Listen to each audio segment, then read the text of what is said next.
स्वागत है आपका हमारे चैनल योगा एजुकेशन इंडिया। विद्यार्थियों, आज इस वीडियो के माध्यम से हम कठोपनिषद को समझ सकेंगे। कठोपनिषद के अंतर्गत हमें क्या क्या समझना है, सबसे पहले यह नोट करें। योग की परिभाषा को जान सकेंगे, आत्मा का स्वरूप को जान सकेंगे, आत्म अनुभूति के महत्व को समझ सकेंगे। जो कि नेट के सिलेबस के अनुसार मैं वीडियो बना रही हूँ, लेकिन फिर भी योग वैसे भी आदि सभी में यह वीडियो काम आने वाला है। और इससे पिछले वाले वीडियो में हमने ईशावास्योपनिषद केनोपनिषद को समझ लिया है। विद्यार्थियों, कठोपनिषद किस ये वेद से संबंधित है, तो यह कृष्ण यजुर्वेद से संबंधित है। कठोपनिषद कृष्ण यजुर्वेद से संबंधित है और यह कठ शाखा से संबंधित है, यानी कृष्ण यजुर्वेद और कठ शाखा से संबंधित है। इसकी शैली यानी भाषा शैली पद्यात्मक है। भाषा शैली इसकी पद्यात्मक है। इसमें 2 अध्याय हैं जिनमें 3-3 वल्लियाँ हैं, यानी कुल मिला के 6 वल्लियाँ हैं। और इसकी रचना किसने की थी, तो रचना कठ नामक ऋषि तपस्वी ने की थी। और इसमें यही भाग जो है सबसे मोस्ट इम्पॉर्टेंट हो गया है, यानी कठ नामक ऋषि तपस्वी ने जितना रचना की है यही इम्पॉर्टेंट भी हो गया है, प्रचलित भी हो गया है, एक हिसाब से समझें। तो कठोपनिषद में क्या क्या समझना, योग की परिभाषा, आत्मा का स्वरूप, आत्मानुभूति का महत्व, और यह कृष्ण यजुर्वेद के कठ शाखा से संबंधित है। भाषा शैली पद्यात्मक है और 2 अध्याय, इसमें 3-3 वल्लियाँ हैं। रचना कठ नामक ऋषि तपस्वी ने किया था। इन्हीं के कारण, यानी इन्हीं के नाम के अनुसार ही कठोपनिषद इसका नाम पड़ गया है। अब इसमें एक मेन इम्पॉर्टेंट कहानी है, वाजश्रवा, नचिकेता और यम के अंतर्गत। अब वाजश्रवा कौन थे, वाजश्रवा नचिकेता के पुत्र थे। और वाजश्रवा नचिकेता के पिता थे और नचिकेता वाजश्रवा के पुत्र थे। और इसमें यमाचार्य आए हैं। यमाचार्य को आप यम ना समझते हुए, वैसे तो आपको यम ही समझना यानी याद करना है, लेकिन ये समझ लीजिए, ये इनको आप ब्रह्म समझ सकते हैं, क्योंकि ब्रह्म का ज्ञान ही हमें मिल रहा है ना, ब्रह्म विद्या ही हम जान रहे हैं ना, तो ब्रह्म समझेंगे। लेकिन फिर भी यम लिखा, आपको यम ही याद करना है, मैंने ये समझाने के लिए बताया है। तो नचिकेता और यम के माध्यम यानी संवाद हुआ है, और पिता पुत्र के माध्यम यानी इस बीच में संवाद हुआ है। वाजश्रवा और नचिकेता के बीच में, नचिकेता और यम के बीच में संवाद हुआ है। अब हम सबसे पहले इसमें हम समझेंगे परिभाषा को, क्योंकि परिभाषा पूछी जा सकती है। इंद्रियों को स्थिर यानी इंद्रियों के स्थिर धारणा का नाम ही योग है। इसमें कठोपनिषद के अनुसार योग की परिभाषा क्या बताई गई है, याद ध्यान दें। इंद्रियों की स्थिर धारणा का नाम ही योग है। नेक्स्ट, इंद्रियों की चंचलता को समाप्त कर उन्हें स्थिर करना ही योग है। इंद्रियों की स्थिर धारणा का नाम ही योग है, यानी इंद्रियां स्थिर हो गईं, उसी धारणा का नाम योग है। और इंद्रियों की चंचलता को समाप्त कर उन्हें स्थिर करना ही योग है, यानी इम्पॉर्टेंट इंद्रियां हैं इसमें। लेकिन फिर भी आगे समझते हैं, इसमें देखना आत्मस्वरूप और आत्मानुभूति के महत्व को क्या क्या इसमें विशेषताएं बताई गई हैं। विद्यार्थियों, सबसे पहले एक रोचक कथा आती है। जैसा कि आप सभी समझते हैं, वेद को समझना बहुत कठिन है, लेकिन उपनिषद आदि को हम आसानी से समझ सकते हैं, उसको हम कथा आदि के माध्यम से ही समझते हैं। तो इसमें यह कहानी आई है कि एक राजा थे, उन्होंने यज्ञ कराया। तो फिर ब्राह्मणों को, जिस प्रकार आप सभी अपने घर में कोई प्रयोजन करते हैं तो ब्राह्मण आदि को दान देते हैं, उसी प्रकार वे दक्षिणा के रूप में गरीब गायों का, बीमार और जो दूध नहीं देती हैं, बूढ़ी हैं, बछड़ा भी नहीं दे सकती हैं, उन सभी गायों को अलग छांट कर वही गाय उन ब्राह्मणों को प्रदान कर रहे थे। तो फिर यह सब उनका पुत्र देख रहा था। वह सोच रहा था मन में कि यह तो हमारे पिता को पाप लगेगा और जन्म और मृत्यु में इसी में भटकते रहेंगे। वह सोचते सोचते अपने पिता के पास गया और कह रहा है कि पिता, आप यह क्या कर रहे हैं, इन गायों को क्यों दान दे रहे हैं जो इनके किसी की काम में नहीं है, आप ऐसा मत करिए। वह बार बार उनको टोकता है तो उनको क्रोध आता है, उनके पिता को क्रोध आता है और पूछता है कि मैं भी तो आपका पुत्र हूँ, मैं तो भी तो आपका धन हूँ, तो आप मुझे किसको दान देंगे। तो क्रोधवश कह देते हैं कि मैं आपको मृत्यु को यानी यम को दान दूंगा। उन्होंने क्रोधवश कहा नहीं, पिता ऐसा कोई पिता थोड़ी ना होगा कि जो अपने पुत्र को सीधा यम को दान दे दे, लेकिन क्रोधवश उनके मुख से निकल गया। जब यह वर्ड सुना तो वे फिर जो है नचिकेता यमाचार्य के घर पहुंच गए। अब यह देखिए, यमाचार्य के घर पहुंच गए तो वो नहीं थे, यमाचार्य वहाँ पर नहीं थे। जब यमाचार्य आए, देखा एक बालक 3 दिन से भूखा प्यासा उनका इंतज़ार कर रहा है, तो उनके मन में ये आया कि मैंने इसका स्वागत नहीं किया। यह समझने के विद्यार्थियों को बता, मैंने स्वागत नहीं किया यानी अतिथि देवो भव कहा नहीं जाता है, तो अतिथि का सेवा सत्कार नहीं किया। तो उन्होंने इस प्रकार कहा कि हम जो है यानी कि जो हम सेवा नहीं कर, इसमें आप इसको जो एक हिसाब से साधारण सी भाषा में जैसे पाप लग गया कि मैंने अतिथि की सेवा नहीं की। वैसे यमाचार्य यानी ब्रह्म को कौन सा पाप लगा, लेकिन ये कहानी के माध्यम से बताया जा रहा है कि यम एक इसमें यम ना समझकर आप इनको ब्रह्म ही समझें, क्योंकि शिक्षा ही प्रदान करने जा रहे हैं ना, शिक्षा ही तो प्रदान करेंगे। तो इसमें यम बताया गया है, यम के माध्यम से शिक्षा ग्रहण कराई जा रही है। तो कहते हैं फिर कहते हैं 3 वर मांग लो, हमसे 3 वर मांग लो, यानी यमाचार्य कहते हैं कि मुझसे 3 वर आप मांग लो। तो फिर 3 वर अब आगे हम समझते हैं 3 और पॉइंटों में कि 3 वर कौन थे। नचिकेता यानी भूखे प्यासे इंतजार किया, इस कारण तो पहला तो था पिता का क्रोध शांत हो जाए, क्योंकि जब उसने देखा था क्रोध बस में बताया था ना, तो वो क्रोधित भी थे पिता। उसके पास ये जो है चले आए थे यमाचार्य के पास, तो वो दुखी भी बहुत थे, यानी अपने पुत्र शोक में व्याकुल भी थे कि क्रोधवश उनके मुख से यह वचन निकल गया था। वाजश्रवा के यानी वाजश्रवा उनके पिता थे। तो सबसे पहले इन्होंने पिता का क्रोध शांत हो जाए, उन्होंने कहा कि जैसे मैं जाऊँ वहाँ तो उसी तरह हाँ मुझे यानी जिस तरह पहले प्यार करते थे उसी तरह हमसे प्यार से पेश आएँ, ये सब आदि बताया। तो यमाचार्य ने कहा ठीक है। दूसरा वर स्वर्ग की अग्नि का स्वरूप के विषय में माना, यानी स्वर्ग के अग्नि के स्वरूप यानी अग्नि विद्या के विषय में पूछा, और स्वर्ग आदि का भी विश्लेषण आया, लेकिन मुख्य पॉइंटों को मैंने इसमें रखा, यानी स्वर्ग में आदि में कैसे लोग क्या क्या रहते हैं, ये सब भी इसमें आया है। और तीसरा है मृत्यु के पश्चात क्या होता है। तो 3 वर पहले यहाँ देख लें, उसके बाद मैं आगे समझाती हूँ। तो सबसे पहले उन्होंने ये तो आराम से कह दिया कि हाँ ठीक है, पिता का आपका क्रोध शांत हो जाएगा, और जो इस वक्त पुत्र शोक में व्याकुल हैं वह भी एकदम शांत हो जाएंगे, और वो समझेंगे कि हमारे पुत्र को इतना ज़्यादा ज्ञान प्राप्त हो गया है, वह इससे तो बहुत ही उनको संतोष प्राप्त होगा।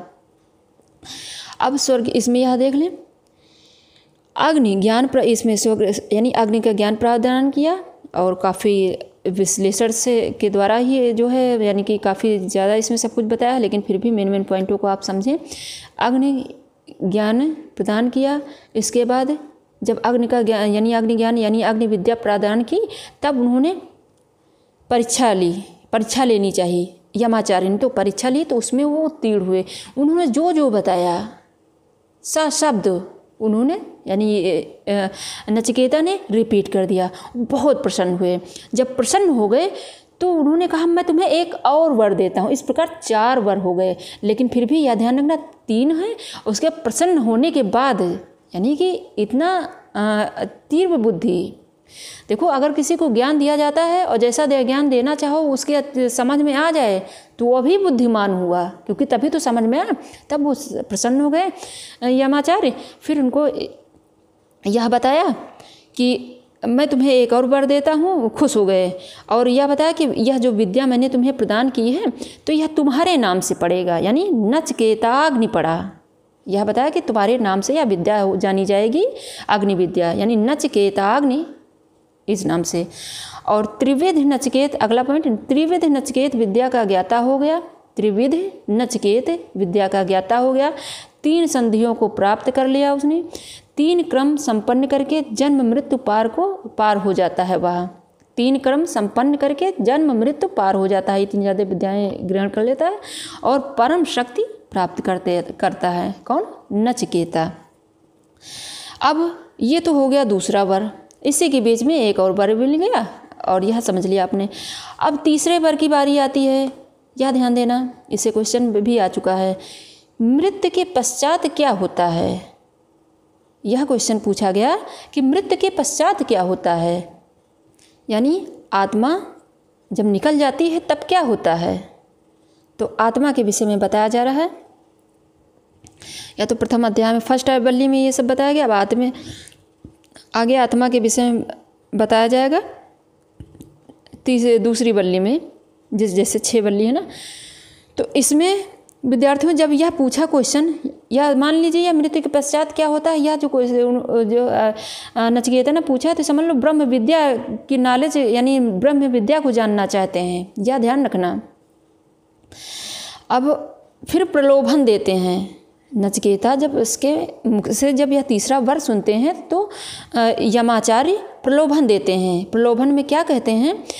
यह मत पूछो, यह बहुत ही गूढ़ विद्या है, इसके बारे में ना जानो नचिकेता, इसके बदले में तुम समस्त विश्व संपदा और साम्राज्य सब ले लो, लेकिन यह ना लो, मतलब यह वर इसके विषय में ना जानो कि क्या होता है। तो यानी क्या, ये पॉइंटों में देखें कि विश्व संपदा और पूरा साम्राज्य का प्रलोभन देते हैं, लेकिन हट पर अपने जो निर्णय ले चुके थे नचिकेता, उस पर वो टिके हुए थे। उन्होंने एक नहीं सुनी और कहा कि मुझे ये वर चाहिए, मुझे ये जानना ही है कि मृत्यु के पश्चात क्या होता है। लेकिन यह ध्यान दें, यह तो आपने पढ़ लिया, यह समझ लिया कि तीसरा वर मांगा और इन्होंने प्रलोभन दिया यमाचार्य ने। एक हिसाब से यह नचिकेता की परीक्षा ही थी, क्योंकि अज्ञानी को जो है विशेष ज्ञान देना भी जो है बहुत गलत होता है। तो एक हिसाब से इस प्रकार उन्होंने नचिकेता की परीक्षा ली यमाचार्य ने। यमाचार्य को यहाँ पर ब्रह्म समझें, यमाचार्य ने परीक्षा ली और यह भी जान लें, जब इतना ज़्यादा उसको दूसरे स्वर्ग की अग्नि के स्वरूप के अंतर्गत इतना सारा सब कुछ नॉलेज हो गया था, दूसरे ही वर्ग में काफ़ी यानी परम शक्ति प्राप्त कर चुके थे, मृत्यु और ये कर्म संपन्न जन्म मृत्यु आदि से पार हो चुके थे, तब उनको किसी प्रलोभन में आ ही नहीं सकते थे नचिकेता। लेकिन फिर भी उन्होंने परीक्षा ली थी, फिर भी परीक्षा में वो पास हो गए, यानी उत्तीर्ण हुए। फिर उन्होंने बताना शुरू किया मृत्यु के पश्चात क्या होता है, और फिर यहाँ से सेकंड वल्ली शुरू हो जाता है। अब इसमें 2 भाग डिवाइड कर दिए गए हैं। देखो, यह बताया कि सांसारिक भोग्य पदार्थों का मार्ग अलग अलग है। यह भी कोई समझ सकते हैं, यह भी पॉइंट से समझ सकते हैं इसको, और इस पॉइंट से भी इसको समझ सकते हैं। जीवन के 2 मार्ग बताए हैं, सांसारिक भोग पदार्थों का मार्ग अलग अलग बताया और जीवन के 2 मार्ग बताए हैं। और ये आत्मा के विषय में अभी और आगे मैं बताऊंगी। तो इसमें एक श्रेय मार्ग है, एक प्रिय मार्ग है। श्रेय मार्ग यानी यह योग मोक्ष मार्ग है, और प्रिय भोग और अथवा सांसारिक मार्ग है, यानी श्रेय योग है, प्रिय भोग है। और यह श्रेय विद्या है, प्रिय अविद्या है, अज्ञानता है। अज्ञानता के कारण ही तो भोग विलास में सभी बंधे रहते हैं। जब ज्ञान हो जाता है तब जो है श्रेय मार्ग को अपना लेते हैं ना, तो श्रेय विद्या है, प्रिय जो है अविद्या है। अब इसमें ओम बताया गया, ओम शब्द को समझ लें। ओम को क्या कहा गया है? ओम को परमपद कहा गया। ओम को ही कहा गया कि ओम परमपद है, ओम ब्रह्म है। ओम को जानना ही आत्मज्ञान है। ओम परमपद है, ओम ब्रह्म है, यानी ब्रह्म का रूप है, ब्रह्म है, परमपद का रूप है। शार्ट में आप पॉइंटों में समझ लें कि ओम परमपद है, ओम ब्रह्म है, ओम जानना ही आत्मज्ञान है। ओम को जान लेंगे तो यह जानना ही आत्मज्ञान है। ओम ही ईश्वर है, ओम ही ब्रह्म है, ओम ही पूरा ब्रह्मांड है। लेकिन फिर भी पॉइंटों में ध्यान दें कि आत्मा से साक्षात्कार है, यानी ओम का साक्षात्कार किस प्रकार से कर सकते हैं? आत्मा से इसका साक्षात्कार कर सकते हैं। और आत्मा ही ब्रह्म को जानने का प्रमुख आधार है। आत्मा ही ब्रह्म को जानने का प्रमुख आधार है। तो आत्मा के द्वारा ही ब्रह्म को जान सकते हैं, यह बताया गया। तो ये इतना आपने पॉइंटों को समझ लिया कि ओम ब्रह्म पद है, ब्रह्म है, जानना ही आत्मज्ञान है, ओम को जानना ही आत्मज्ञान है, आत्मा से साक्षात्कार, ओम को यानी आत्मा से ही ओम का साक्षात्कार कर सकते हैं, आत्मा ही ब्रह्म को जानने का प्रमुख आधार है। अब आगे हम समझेंगे आत्मा का स्वरूप। इतना आपने समझ लिया होगा। विद्यार्थियों, आत्मा का स्वरूप यानी सबसे पहले ये आप इन पॉइंटों को ध्यान दे दें कि नित्य है, ज्ञान स्वरूप, ना तो उत्पन्न है ना मृत्यु को प्राप्त होता है। आत्मा अजर और अमर है, यानी आत्मा का स्वरूप मृत्यु के पश्चात क्या होता है, यही तो पूछा था ना तीसरा। तो आत्मा के विषय में तो पूछा था। अब आत्मा भाई कहा कि शरीर तुम खत्म नष्ट हो जाता है, आत्मा जो है फिर बाद में क्या होता है, एक हिसाब से ब्रह्म विद्या है। अब इसके अंतर्गत अब आत्मा के स्वरूप को जानेंगे। नित्य ज्ञान स्वरूप है यह, ना तो उत्पन्न होता है ना ही मृत्यु होता है। अब थर्ड वर्ली के अंतर्गत ही यह जाने। इनको पॉइंटों को मैंने रखा है, पॉइंटों में रखा है, यह देख लें। अज नित्य शाश्वत पुराण। अज मतलब अजन्मा, नित्य मतलब नष्ट ना होने वाला, शाश्वत यानी निरंतर रहने वाला, पुराण माने प्राचीन। तो आत्मा अज नित्य शाश्वत पुराण और अजन्मा, नष्ट ना होने वाला, निरंतर, प्राचीन है। अब इसके विषय में क्या बताया गया है? अणु से भी अणु है, यानी सबसे सूक्ष्म है। अणु से भी अणु है, सबसे सूक्ष्म है। महत से भी महत है और इसका स्थान हृदय गुहा में अंगुष्ठ मात्र बताया गया है। यह भी ध्यान रखना कि इसका स्थान इसमें हृदय गुहा में और अंगुष्ठ मात्र बताया गया है। यह ध्यान रखना, कठोपनिषद में इसको आत्मा को अंगुष्ठ मात्र कहा गया है। यह भी क्वेश्चन बन सकता है। यही ऐसे ही तो पॉइंटों को उठाकर क्वेश्चन बना दिया जाता है, ध्यान नहीं रहता फिर बाद में। और अशरीर विभु सर्वव्यापी है। और इसमें विद्यार्थियों एक विशेष शब्द आया है, यानी यह किसके माध्यम से प्राप्त हो सकता है? तो विशेष ज्ञान से प्राप्त हो सकता है। और विशेष ज्ञान को इसमें प्रज्ञान कहा गया है। विशेष ज्ञान को ही प्रज्ञान शब्द कहा गया है इसमें, ये ध्यान रखना। प्रज्ञान शब्द इसमें आया है, अंगुष्ठ मात्र आया है और विशेष ज्ञान को प्रज्ञान शब्द कहा गया है। और इसका स्थान हृदय गुहा में है। और यह अशरीर है, विभु है, सर्वव्यापी है। और इसकी जो है प्राप्ति किसके माध्यम से नहीं हो सकती है? प्रवचन बुद्धि, ना प्रवचन से, ना बुद्धि से, ना सुनकर। इसकी प्राप्ति किससे नहीं है? ना प्रवचन से, ना बुद्धि से, ना सुनकर। आगे अभी मैं और बताऊंगी। और यह देख लें, इसमें यह आया है पॉइंट जो ज़रूरी लगा विद्यार्थियों मुझे पॉइंट, वो मैंने रखा है इसमें। यह देख लें, आत्मा, शरीर, बुद्धि, मन, इंद्रियां विषय, यानी आत्मा हो गया, शरीर हो गया, बुद्धि हो गया, मन हो गई, जो इंद्रियां हैं ये 10 इंद्रियां हैं और ये इंद्रियों का विषय। तो इसमें ये मैच करने के लिए आ सकता है। तो आत्मा रथी है। आत्मा क्या है? रथी है। शरीर क्या है? रथ है। बुद्धि क्या है? सारथी है। मन क्या है? लगाम है। इंद्रिया क्या है? घोड़े हैं। इंद्रिया विषय क्या है? मार्ग है। अब इंद्रिय जो विषय हैं यही तो जो है विभिन्न प्रकार के मार्ग हैं। और इंद्रिया घोड़े की तरह इधर उधर दौड़ती नहीं, मन के द्वारा हम इस पर लगाम लगा सकते हैं। बुद्धि सारथी है, बुद्धि से हम इसको चला सकते हैं, इसीलिए इसको सारथी कहा गया। और शरीर पूरा रथ है, शरीर पूरा रथ है, इसी में सब सवार हैं। और आत्मा रथ ही कहा गया है इसमें। अब यह आपने समझ लिया था, यानी कि प्राप्ति नहीं है किसके माध्यम से, यह थोड़ा सा पॉइंटों में हमने रख दिया है यहाँ पर। और जो ये है विशेष ज्ञान से प्राप्त होता है, यानी प्रज्ञान, विशेष ज्ञान को ही प्रज्ञान कहा गया है। अब दूसरे अध्याय के अंतर्गत यह समझ लें। और ये पहले तृतीय वल्ली के अनुसार ही समझ लें। जो विवेकशील है, जिसने मन सहित समस्त इंद्रियों को वश में कर लिया है, जो सदैव पवित्र भावों के धारण करने वाला है, वही उस आत्म तत्व को जान पाता है। क्या बताया है आत्म तत्व के विषय में? कठोपनिषद में आत्म तत्व के विषय में क्या बताया गया है, या देख लें। जो विवेकशील है, जिसने मन सहित समस्त इंद्रियों को वश में कर लिया। जैसा डिफिनेशन मैंने आगे बताया वही फिर से इसमें दोहराया गया है, बस शब्द थोड़ा सा चेंज है।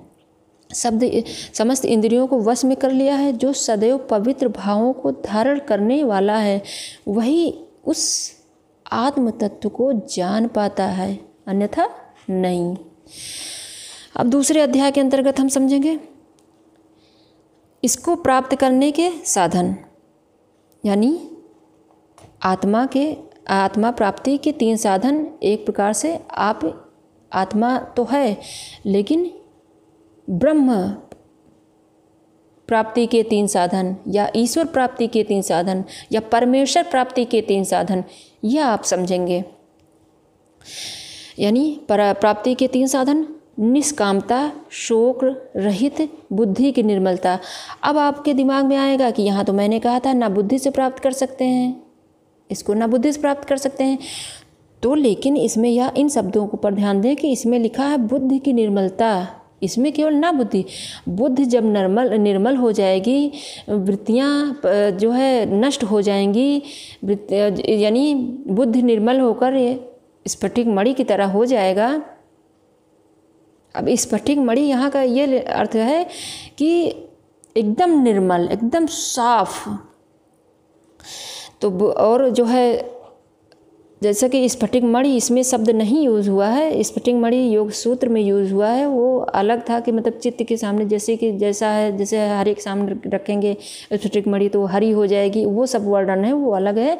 लेकिन मैंने यहाँ समझाने की कोशिश की है कि बुद्धि की निर्मलता, एकदम निर्मल जब हो जाता है तब, यानी निष्कामता, शोक रहित, किसी भी प्रकार का शोक नहीं, बुद्धि की निर्मलता हो जाती है। ये प्राप्ति के 3 साधन पॉइंटों में आप ध्यान कर रखें कि निष्कामता, शोक रहित, बुद्धि की निर्मलता। अब परमेश्वर की प्राप्ति के बाधक कौन कौन से हैं, यहाँ 5 नोट कर लें। दुष्चरित्रता, यानी दुष्चरित्रता, मन की चंचलता, संशय, अशांति, तृष्णा, ये सभी आप समझते होंगे। दुष्चरित्रा, मन की चंचलता, मन चंचल रहेगा तो कहाँ पर जो है कहीं मन ही नहीं लगेगा। संशय रहेगा तब भी, अशांति रहेगी तब भी, तृष्णा रहेगी तब भी। यानी दुष्चरित्रता, मन की चंचलता, संशय, अशांति, तृष्णा, ये आपने समझ लिया। अब हम इसमें दूसरे अध्याय में ही 2nd वल्ली में समझेंगे। 2nd 3rd वल्ली विद्यार्थियों इसका एक ऐसे ही माध्यम है, लेकिन आप एक हिसाब से जो ज्ञान प्राप्त कर रहे हैं उसमें से आप यानी आत्मा का स्वरूप और आत्म अनुभूति का महत्व ही इसमें समझेंगे और डिफिनेशन समझ रहे हैं। लेकिन इसमें एकदम विस्तृत बताया गया है और 6 वल्लियों के अंतर्गत बताया गया है। इसमें वल्ली के अनुसार क्वेश्चन नहीं आएंगे, लेकिन थोड़ा सा सरलता के लिए मैंने लिख दिया है बस, और पूछने को तो कुछ भी पूछ सकते हैं। तो चलिए समझते हैं। इसमें चैतन्य और अजन्मा पर ब्रह्म का नगर बताया गया है। कितने द्वार वाला? 11 द्वार वाला, यानी 11 द्वार वाला। चैतन्य और अजन्मा पर ब्रह्म, याद है शब्दों पर ध्यान दें। चैतन्य और अजन्मा पर ब्रह्म का नगर 11 द्वार वाला बताया है। वे कौन कौन से? 2 नेत्र, 2 कान, 2 नासिका रंध्र, 1 मुख, नाभि, गुदा, जनेंद्रियाँ, ब्रह्मरंध्र।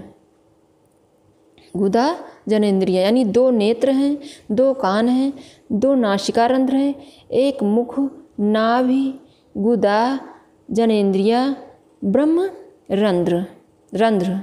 विद्यार्थियों, सामान्य तो 9 द्वार वाला ही शरीर होता है, आँख, नाक, नासिका छिद्र, मुख, मल द्वार, मूत्र द्वार, लेकिन इसमें सिर, नाभि को एक्स्ट्रा रखा गया है, यानी 2 ज़्यादा रखा है उपनिषद में, तो इसलिए 11 हो गए कुल, यानी 11।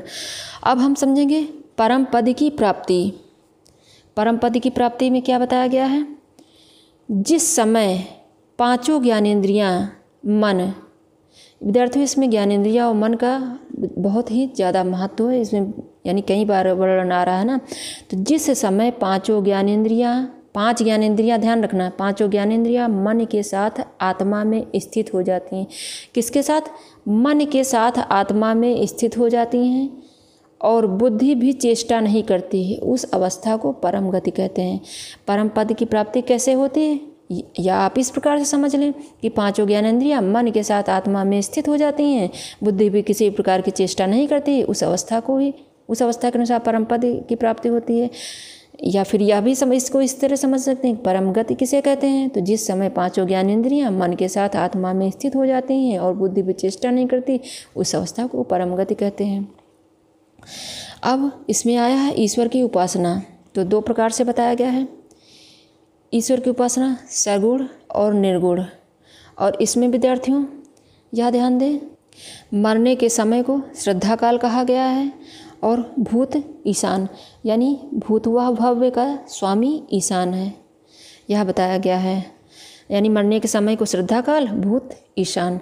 अब हम समझेंगे आगे विद्यार्थियों, इसमें 10 प्राणों का वर्णन है, यानी आपने कई बार पढ़ रखा हो 10 प्राणों का, 5 मुख्य, 5 उप, यानी प्राण, अपान, समान, उदान, व्यान, नाक, रोम, कृकल, देवदत्त, धनंजय। और जीव का सामर्थ्य 24 प्रकार का बताया गया है इसमें। 5 अग्नि, सूर्य, बिजली, वायु में मृत्यु भय से चलायमान है। यानी क्या बताया गया है, इस जो है पॉइंट को समझना कि 5 अग्नि, सूर्य, बिजली, वायु में मृत्यु भय से चलायमान, यानी मृत्यु भय से ये चलते हैं। शरीर के अन्य नाम इसमें बताए गए हैं, पॉइंटों में समझना विद्यार्थियों। शरीर के अन्य नाम इसमें बताए हैं, अश्वत्य, जंतु, मर्त्य। शरीर के अन्य 3 नाम क्या बताए हैं? अश्वत्य, जंतु, मर्त्य। और इसमें यह बताया गया है इंद्रिय प्लस बुद्धि स्थिर हो जाएं। एक हिसाब से आप यह डिफिनेशन ही समझ सकते हैं, इंद्रियां प्लस बुद्धि स्थिर हो जाएं तो वह अवस्था कौन होती है? जीवन मुक्त अवस्था होती है, अर्थात परम गति, जो मैंने अभी आगे बताया, यह पॉइंटों में रखा है। फिर और मन भी बुद्धि के साथ हो लेता है, यानी मन भी बुद्धि के साथ होता है, यह भी ध्यान रखें। प्रकृति को कारण शरीर कहा गया है, इसमें प्रकृति को कारण शरीर कहा गया है, यानी इंद्रियां बुद्धि स्थिर हो जाए तब जीवन मुक्त अवस्था अथवा परम गति की अवस्था होती है। मन भी बुद्धि के साथ हो जाता है और प्रकृति को कारण शरीर कहा गया है, प्रकृति को इसमें कारण शरीर कहा गया है। अब विद्यार्थियों पहले हम आपको आत्मा के नाम बताएंगे, उसके बाद आगे हम समझेंगे आत्मा अनुभूति का महत्व को जान सकेंगे। आत्मा के विभिन्न नाम कौन कौन से हैं यह देख लें। हंस, सूचि, वसु, आंतरिक्ष सत, होता, वेद सत, अतिथि, दुरोड़ सत, निरसत, वर सत, ऋत सत, व्योम सत्य, गोजा, ऋतजा, अद्रिजा, ऋत, वशी, बृहत।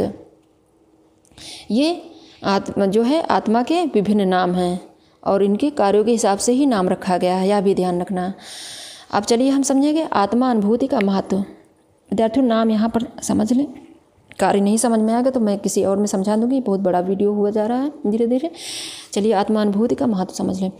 आत्मा अनुभव के बाद मनुष्य सांसारिक दुखों से मुक्त होकर मृत्यु के मुख से छूट जाता है। आत्मानुभूति के बाद मनुष्य सांसारिक दुखों से मुक्त होकर मृत्यु के मुख से छूट जाता है। वह ना तो किसी प्राणी की निंदा करता है और ना ही घृणा करता है। जब ये सब भाव आएंगे नहीं योगी के अंदर, लेकिन फिर भी लिखा है तो समझ लीजिए। ब्रह्म का प्राप्ति अस्थि रूप में होती है। ब्रह्म के प्राप्ति अस्थि रूप में होती है। मनुष्य के हृदय की सारी कामनाएं हट जाएं, फिर मृत्यु अमृत हो जाएगा। मृत्यु अमृत हो जाएगा। जब मनुष्य के हृदय की सारी कामनाएं हट जाएं फिर मृत्यु अमृत हो जाएगा और परमात्मा की प्राप्ति होगी। अगला पॉइंट है संशय समाप्त होने पर मृत्यु तत्व से अमृत की प्राप्ति। जैसा मैंने अभी आगे पॉइंटों में आपको समझा रखा पहले ही। एकाग्रता से योगी चुस्त व आलस्य मुक्त हो जाता है। अगला पॉइंट है वासनाएं मिटने से निष्काम कर्म करने पर ईश्वर की प्राप्ति होती है। कब वासनाएं मिटने से और निष्काम कर्म करने पर ईश्वर की प्राप्ति होती है। प्राण सुषुम्ना से निकलता है, जिससे जब प्राण सुषुम्ना से निकलता है तो जिससे मोक्ष मार्ग की प्राप्ति होती है। यह तो सभी योगियों ने बता रखा है, तभी मोक्ष मार्ग की प्राप्ति होती है जब प्राण सुषुम्ना से निकलता है। आत्मा के विभिन्न नाम पहले ही मैंने बता रखा है, तो इसमें आपने आत्म अनुभूति महत्व समझ लिया है। और 10 प्राण है और जीव के सामर्थ्य यानी जीव का सामर्थ्य 24 प्रकार से बताया है। और विद्यार्थियों इसमें